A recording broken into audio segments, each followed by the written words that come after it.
You cannot win the war against the world if you can't win the war against your own mind. Self-discipline is the center of all material success. 99% of people are not willing to do what it takes to make their dreams come true. The Marines have a saying, everybody wants to go to heaven, but nobody wants to die. And that's just real. At the center of bringing any dream into fruition is self-discipline. Something as simple as food and eating is not about your body as much as it is about your mind. It's getting command of your mind to be able to choose actions that are in your own best interest. A lot of people are just trying to change. A lot of times, like I just did a podcast on habits, right? How to be able to adopt new habits and also delete and get rid of, break bad habits, right? And so a lot of people always want to usually make a change on behavior. They want to get themselves to work out. They want to get themselves to meditate. They want to get themselves to read more each day. They want to get themselves to X, right? Or they want to stop some behavior. They want to stop smoking. They want to stop eating this food. They want to stop. I always tell people, stop checking your phone the first hour of the day. You've heard this many times, right? You win the first hour of the day, you win the day. Every day, we are choosing shit that's not in our own best interest, right? So if the world is attacking you and the world wants to fight you and the world's trying to hold you down, so you're gonna kick yourself in the balls? So you're gonna stop yourself from getting what you dream? When I want to transform or transcend or make a real positive change, I'm looking at all the other areas of ourself. So I'm looking at, for example, our environment. Are people setting up their environment to win? So change doesn't just happen at this level of behavior, but what you have to change the environment. So for example, if you want to stop eating a certain food, it helps to be able to have not have that food in your home, right? So you change the environment. In life, we must all suffer one of two pains: the pain of discipline or the pain of regret. I'm asking you, choose wisely. So whatever it is that you're trying to achieve in life, the critical component is getting things done, and getting things done in a systematic way. Building the character that's associated with getting things done in a systematic way requires that you become disciplined.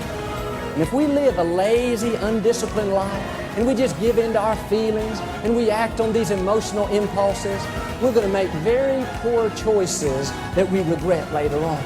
We would be much better off to just discipline ourselves right now, so that later on, we don't have to carry that heavy load of regret. I think a lot of people suffer from decision-making fatigue, right? And this is very strong research saying that you can only make a certain amount of good decisions a day.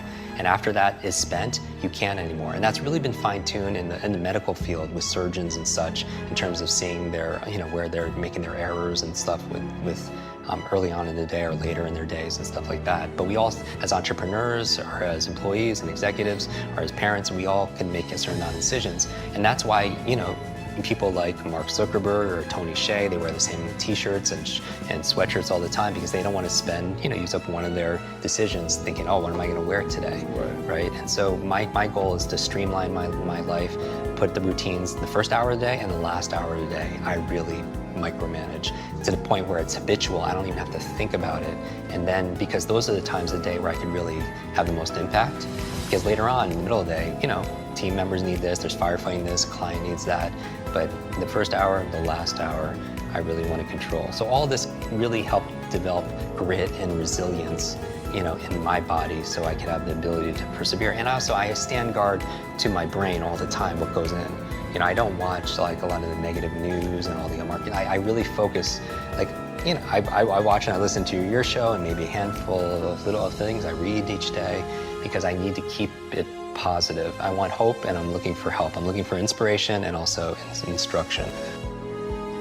Self-discipline is the definition of self-love. When you say that you love yourself, that means that you have behavior towards yourself that is love. Like you say to yourself, hey man, look, I know you want to eat that pizza and it'll be really good, but I can't let you eat that, man, because if you eat that pizza, you're gonna feel like shit. You know, and I love you too much to let you eat that.